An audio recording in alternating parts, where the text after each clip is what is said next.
अस्सलाम वालेकुम, क्या हाल चाल है? सब ठीक ठाक है, खैरियत से? मुझे भूख बहुत ज़्यादा लग रही थी तो मैं एक सुशी रेस्टोरेंट में आ गया हूँ खाना खाने के लिए। तो साथ साथ खाना खाते हैं और कुछ सवाल थे आप लोगों के, तो उनका भी आंसर करते हैं, ठीक है? तो सबसे पहले हम लोग ऐसा करते हैं कि सुशी ऑर्डर करते हैं। जापानीज़ मुझे आती है लेकिन थोड़ी बहुत, तो मैं कोशिश करते हैं, हम उसको करते हैं ऑर्डर। तो यहाँ से भी आप कर सकते हैं, इस मेन्यू से भी कर सकते हैं। देखिए मैं मूव कर सकता हूँ उसको, ठीक है? तो लेकिन यहाँ से भी कर सकते हो, तो हम यहाँ से करते हैं। तो मुझे जो है इनकी पसंद है ओनिगिरी टाइप सुशी, और मुझे पसंद है सैल्मन। तो सैल्मन में जाते हैं हम, ये वाली सैल्मन रेयर स्टेक पसंद है, ये हम कर सकते हैं। इसमें एक बार में आप 4 से ज़्यादा चीज़ें ऑर्डर नहीं कर सकते, तो ये हम कर सकते हैं, ठीक है? तो ये ऑर्डर कर दी है, जैसे अब आती है फिर हम खाते हैं। साथ साथ और चीज़ें भी ऑर्डर करते हैं, उसको कहते हैं एक और कर देते हैं, और ये भी ऑर्डर कर दी, 4 दफ़ा ऑर्डर कर दी। अब हम साथ इसको करते हैं, फ्राइज़ ऑर्डर कर देते हैं, फ्राइज़ के बदले डेजर्ट और ड्रिंक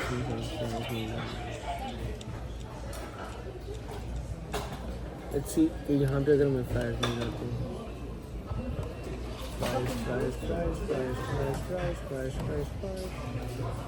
मेरी आँखें दर्द करने लग गई।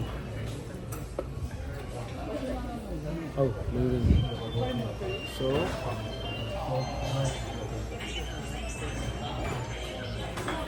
Mega fries Confirm quantity and tap order order. Now. Thank you for your order. और एक ऐसा करते हैं, कोल्ड ड्रिंक भी साथ ऑर्डर कर देते हैं। ड्रिंक्स में जाके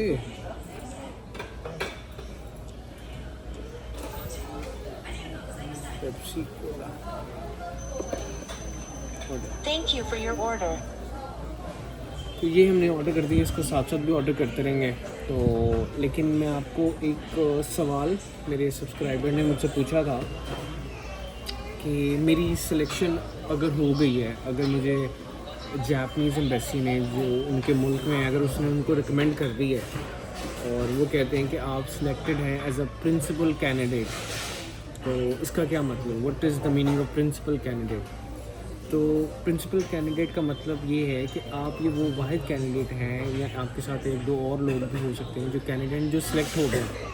अब इसके ऑपोजिट भी एक और टर्म इस्तेमाल होती है जिसको कहते हैं ऑल्टरनेट कैंडिडेट या सपोर्ट कैंडिडेट।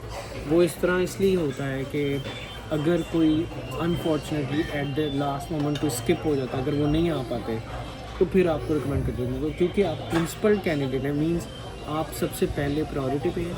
आपके डॉक्यूमेंट्स भी जापान आएंगे, आपके डॉक्यूमेंट्स देखे जाएंगे, और फिर आपकी सिलेक्शन होगी। और एक और भी सवाल था कि इस प्रिंसिपल कैंडिडेट के कितने चांसेस हैं कि स्कॉलरशिप मिल जाएगी। 99.99% चांसेस कंफर्म है कि आपको स्कॉलरशिप मिलेगी और आप जापान आ रहे हैं। ठीक है, तो ये एक सवाल है। इसके बाद और भी कुछ सवाल हैं, मैं इसी वीडियो में उन सब सवालों का भी आपको आंसर देता हूँ। तो मेरे साथ रहना है और सुशी को भी इंजॉय करना है। सुशी का वेट कर रहे हैं, ओनिगिरी आ रही है अभी। उससे पहले एक किसी भी सुशी रेस्टोरेंट में जाएंगे ना जापान में, आपको इस तरह के कप्स मिल जाएंगे। ये देखिए ऊपर यहाँ पड़े होते हैं। तो आपको क्या करना होता है कि यहाँ रखना है, थोड़ा सा आपने इसको घुमाना है। हॉट वाटर, गर्म पानी है ये, और यहाँ से आपको ये मिल जाएगा, सही है। अब जब आप ये ले लेते हैं तो ये है ओचा, जो जापानीज़ में जापान में बहुत फेमस है, ओचा। तो मैं यहाँ से इसको थोड़ा सा ग्रीन ओचा डाल दूँगा। जितना आपको चाहिए आप उतना डाल लें, और आप इसको इंजॉय करें साथ साथ। तो ये आपने इसको मिक्स कर देना है। मैं आपको पी के भी बताता हूँ। तो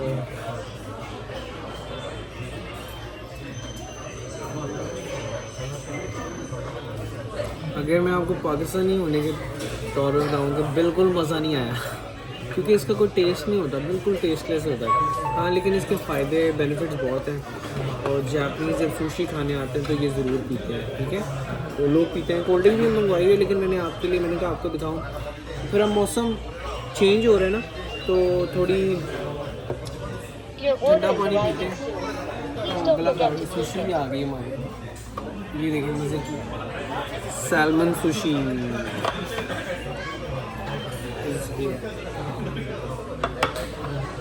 अब मैं आपको खा के बताता हूँ। खाने से पहले कुछ और ट्रे के आ गए। सैल्मन सुशी से भर दिया हमने टेबल। और ये हमारी आ गई है फ्राइज़ भी आ गई हैं। क्योंकि मुझे जो सुशी है ना, हमें पाकिस्तानियों को, पंजाबियों को थोड़ा स्पाइसी खाना पसंद है। ये देखें स्पाइसेस हैं, रेड चिली, ये मैं डालता हूँ इसके ऊपर। ये देखेंगे थोड़ा ज़्यादा डल गया, लेकिन चलो कोई बात नहीं, फिर भी हम मैनेज कर लेंगे।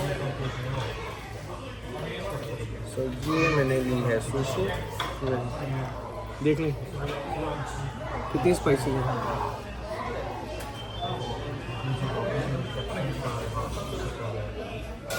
एक और बात, ये चिली जो स्पाइसी है ये इतनी स्पाइसी नहीं होती, बट लेकिन ठीक है। अब मैंने ये डाली है, बिल्कुल मज़ा आया, मुझे अच्छा लगा, लेकिन वो वाली स्पाइसी नहीं। तो सुशी साथ साथ एंजॉय करते हैं, फ्राइज़ खाते हैं और आपसे बातें करते हैं।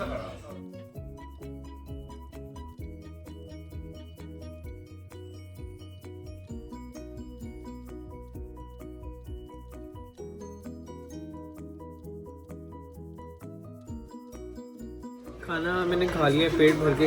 ये देखें, ये सारी प्लेट्स मैंने ख़त्म की हैं। 1 2 3 4 5 6 7 8 9 10 प्लेट्स। भूख बहुत ज़्यादा लगी थी, इसलिए मैंने खा लिया है, फ्राइज़ ख़त्म कर लिया और ये कोल्ड ड्रिंक थोड़ी थोड़ी पी रहा हूँ। ओचा भी ख़त्म कर लिया।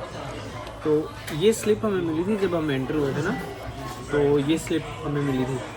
तो अब मैंने इसको ही बाहर जाना है और इसको शो करना है, तो वो पेमेंट मुझे बता देंगे कितनी पेमेंट है। सारा कुछ यहाँ से हो रहा है, बट जाने से पहले हम यहाँ से चेकआउट कर देंगे ना। तो इतना बिल बना है, तो इसको हम चेकआउट कर देते हैं। तब जाके बस ये कोड दिखाना है तो बिल हो जाएगा।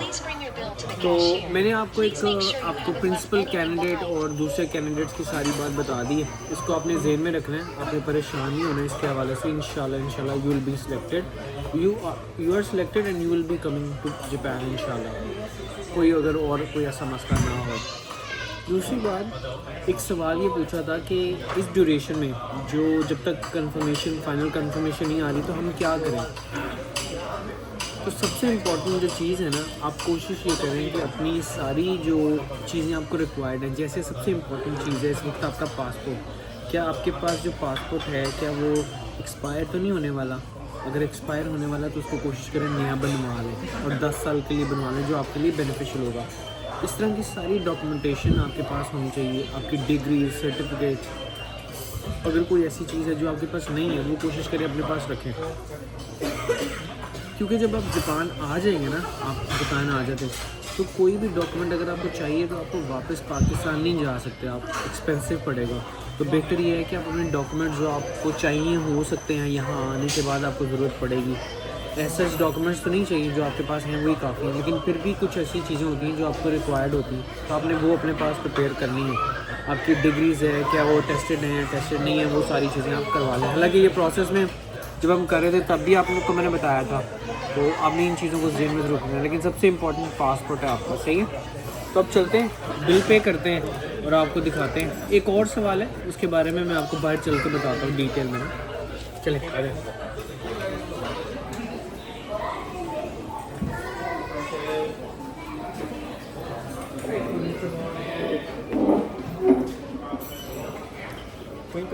molto nice.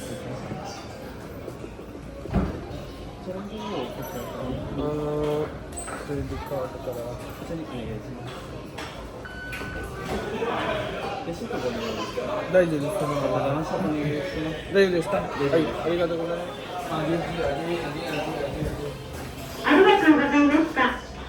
ये छतरी के लिए रखा हुआ है कि इसी से आप ये शॉपर, अगर आपकी छतरी गीली हो गई है तो उसके अंदर डाल के आप अपनी छतरी लेके जा सकते हैं अंदर। और अब हम चलते हैं अपनी गाड़ी के पास, जिससे और हमें जाना है घर। अच्छा, एक और सबसे इम्पोर्टेंट सवाल था कि जापानीज़ अगर सीखनी है तो उसके कुछ रिसोर्सेज के बारे में बताएं। अच्छा, हर किसी का ना ज़बान सीखने का तरीका फ़र्क है। कोई ग्रामर से सीखना चाहता है, कोई सेंटेंस स्ट्रक्चर बनाता है उससे सीखता है। तो लैंग्वेज सीखने का जो तरीका है हर किसी एक इंसान का फ़र्क है। जैसे मैंने आपको बताया, कोई ग्रामर से सीखने की कोशिश करता है, कोई कोशिश करता है मैं सेंटेंस बना के सीखूं, कोई कोशिश करता है मैं रीडिंग करता हूँ उससे सीखता हूँ, कोई मूवीज़ देखना चाहते हैं, कोई एनिमेज यानी कार्टून देखना चाहते हैं, और कोई जस्ट सिर्फ बोल के सीखना चाहते हैं। तो मैं रिसोर्सेज अगर आपको दे भी दूँ या बता भी दूँ तो वो शायद इतना वैलिड नहीं होगा। लेकिन जो रिसोर्स मैंने अपने लिए इस्तेमाल किया, मैंने अपने लिए इस्तेमाल ये किया, जो मैंने टेक्निक जो मुझे अच्छी लगती थी, मैं उसमें ईजी था, कंफर्टेबल था, वो शायद आपके लिए सूटेबल नहीं है। तो आपने कोशिश ये करनी है कि आपने पहले ये आइडेंटिफाई करना है कि आप किस तरह कोई चीज़ सीख सकते हैं जल्दी।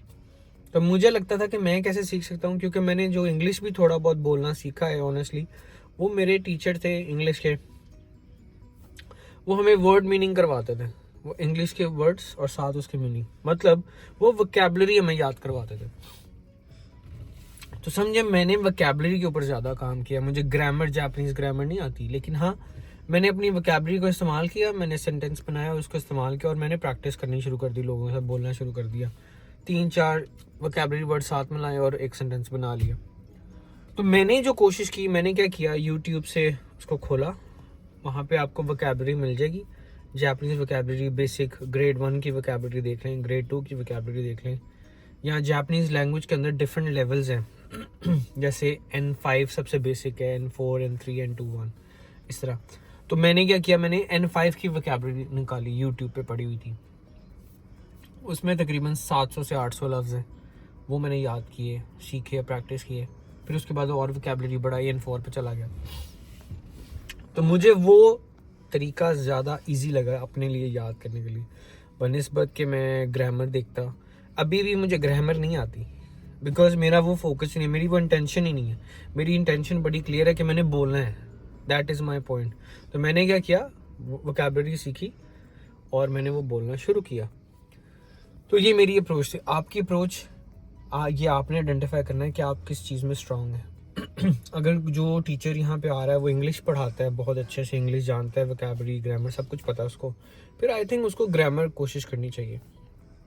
लेकिन मेरे केस में I really not into the grammar stuff, तो मैंने क्या किया, मैंने वोकैबुलरी अपनी इंक्रीज़ करना शुरू कर दी।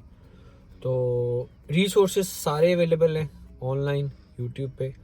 मैंने खुद भी आपको पिछली वीडियो में कहा है, हाँ अगर आप मुझसे सीखना चाहते हैं तो प्लीज़ कमेंट्स करेंगे। अगर मेरी इस वीडियो के अंदर 100 कमेंट हो गए तो मैं डेफिनेटली मैं कोशिश करूँगा कि मैं अपनी लैंग्वेज के ऊपर भी आपको सिखाना शुरू कर दूँ। यानी कि मैं ये कर सकता हूँ कि मैं आपको जो बेसिक डेली यूज़ की लैंग्वेज होगी उसको उर्दू इंग्लिश के साथ मिक्स करके जापानीज़ आपको वोकैबुलरी भी हेल्प करूँगा। तो अगर इस वीडियो में कमेंट्स हो गए 100 या 100+ लाइक्स हो गए तो मैं डेफिनेटली कोशिश करूँगा कि मैं आपको सिखाऊं और बेसिक सिखा दूंगा, ताकि जब आप जापान एंटर हों तो आपको मुश्किल ना हो। ये मैं आपको गारंटी कर सकता हूँ, ठीक है। तो ये सवाल थे प्रिंसिपल कैंडिडेट के हवाले से, और मीन टाइम में हम क्या करें। ऐसी और भी बहुत सी चीज़ें जो आपको इस मीन टाइम में करनी चाहिए, जिसमें से सबसे इंपॉर्टेंट मैंने आपको बताया, पासपोर्ट आपका रेडी होना चाहिए, डॉक्यूमेंट्स आपके पास होने चाहिए, ताकि जब आप जापान आ जाएं आपको वापस पाकिस्तान आने की ज़रूरत ना पड़े। तो वो 1.5 साल अगर आप हैं वहाँ टाइम गुजारें, अपनी थोड़ी सेविंग करें, मेहनत करें, तो दैट विल बी हेल्पफुल। और इसके एंड पे एक और सवाल था, कौन से ऐसे डूज और डोंट्स हैं जो आपको नहीं करने चाहिए जापान आने से पहले। ठीक है, ये बहुत लंबा टॉपिक है, इसमें अच्छी वीडियो अच्छी डिटेल में बन सकती है, तो मैं आपसे ज़रूर शेयर करूँगा अगली वीडियो में, उसका वेट ज़रूर कीजिएगा और अपना बहुत सारा ख्याल रखें। लेकिन हाँ, अगर आप चाहते हैं कि मैं आपको जापानीज़ सिखाऊँ, एटलीस्ट वोकैबुलरी और सारा बेसिक कैसे इंट्रोडक्शन होता है, कैसे आके आपने चीज़ों को देखना है, I will do this. But आपने मेरा वादा याद रखना और इस चैनल को भी सब्सक्राइब करें। अपना बहुत सारा ख्याल रखें। अल्लाह हाफिज़।